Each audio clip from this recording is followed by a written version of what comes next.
অবশেষে হরমুজ প্রণালী খুলে দেওয়ার ঘোষণা করলেন ইরানের পররাষ্ট্রমন্ত্রী আব্বাস আরাগচি। তিনি বলছেন যে লেবাননের সঙ্গে ইসরায়েলের যুদ্ধবিরতির সঙ্গে সঙ্গতি রেখে হরমুজ প্রণালী খুলে দেওয়ার ঘোষণা করা হলো।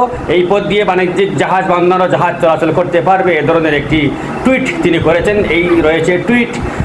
এবার আরেকটি প্রশ্ন এখানে রয়েছে, প্রশ্নটি হচ্ছে লেবাননের সঙ্গে ইসরায়েলের যুদ্ধবিরতি অনুষ্ঠিত হয়েছে।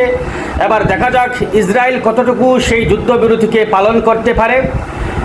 কিন্তু আরেকটি বড় সমস্যা বিশ্বের বড় বড় এক্সপার্টরা করছেন। খুদ ইসরায়েলের একজন বড় মাপের প্রাবন্ধিক বোয়াজ গোলানি তিনি একটি দাবি করেছেন। তার এই দাবি নিয়ে বিশ্বজুড়ে বর্তমানে শোরগোল পড়ে গেছে। তিনি বলছেন যে লেবাননের সঙ্গে ইসরায়েলের যুদ্ধবিরতি চলছে বা হয়ে গেছে, কিন্তু এবার ইসরায়েল কার সঙ্গে যুদ্ধ করবে? আর এই বক্তব্য থেকে বোঝা যায় যে যুদ্ধ করার জন্য ইসরায়েলের একটা কুজলানি ভাব রয়েছে। তাই তিনি বলছেন যে এবার কার সঙ্গে যুদ্ধে জড়িয়ে পড়ার সম্ভাবনা রয়েছে ইসরায়েলের। তিনি এবার এই সম্ভাবনায় দুইটি দেশকে সামনে রেখেছেন, একটি হচ্ছে পাকিস্তান এবং অপরটি হচ্ছে তুরস্ক। এর মধ্যে তুরস্ক হচ্ছে প্রথম, কেননা তুরস্কের প্রেসিডেন্ট রিসেপ তাইয়েপ এরদোগান বিগত কয়েকদিন ধরে ইসরায়েলকে লাগাতার আক্রমণ করে চলেছেন, মৌখিক আক্রমণ করে চলেছেন। তিনি বলছেন এবার ইসরায়েলে তার সেনাবাহিনী এভাবে প্রবেশ করবে যেরকম প্রবেশ করেছিল কারাবাখ এবং লিবিয়ায়। এরকম কথার থেকে দুই দেশের মধ্যে একটা চাপা অসন্তোষ এবং চাপা ক্ষোভ বিরাজ করছিল। এবার সেটাই সম্ভবত প্রকাশ পাবে লেবানন এবং ইসরায়েলের যুদ্ধবিরতির পরে। এছাড়া ইসরায়েলের সঙ্গে গাজা এবং চলমান মধ্যপ্রাচ্য ইস্যু নিয়ে একটা ভেতরগত দ্বন্দ্ব লেগে রয়েছে তুরস্কের সঙ্গে। কিন্তু সমস্যা হচ্ছে যে তুরস্ক এবং পাকিস্তানের সঙ্গে ইসরায়েলের যুদ্ধে জড়িয়ে পড়ার সম্ভাবনা রয়েছে বা নতুন করে সংঘাতের সম্ভাবনা তৈরি হয়েছে, সেই দুইটা দেশের সঙ্গে কিন্তু আমেরিকার একটা গুড সম্পর্ক রয়েছে।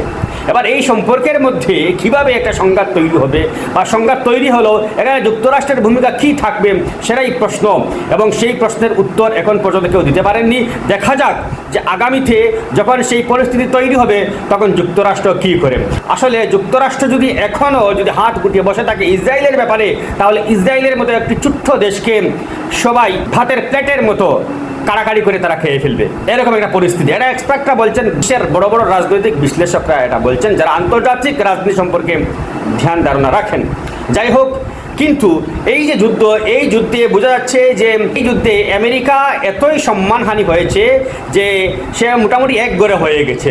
বিশ্বের যে সমস্ত দেশ আমেরিকার চোখে চোখ রাখতে পারেনি, সেই সমস্ত দেশও এখন আমেরিকার কথা মানছে না। আপনারা জানেন ইটালিয়ান প্রধানমন্ত্রী জর্জিয়া মেলোনির সঙ্গে ট্রাম্পের একটা তপ্ত বাক্য বিনিময় চলছে। এমনকি ট্রাম্প পোপকেও খেপিয়ে তুলেছেন। ওদিকে ইসরায়েলের সঙ্গে ইটালি তার যে প্রতিরক্ষা চুক্তি রয়েছিল সেটাকে স্থগিত করেছে, সেটাকে এগিয়ে নিয়ে যাওয়ার কোনো ইচ্ছা আর ইটালির নেই। এই নিয়েই মূলত খেপেছেন ট্রাম্প।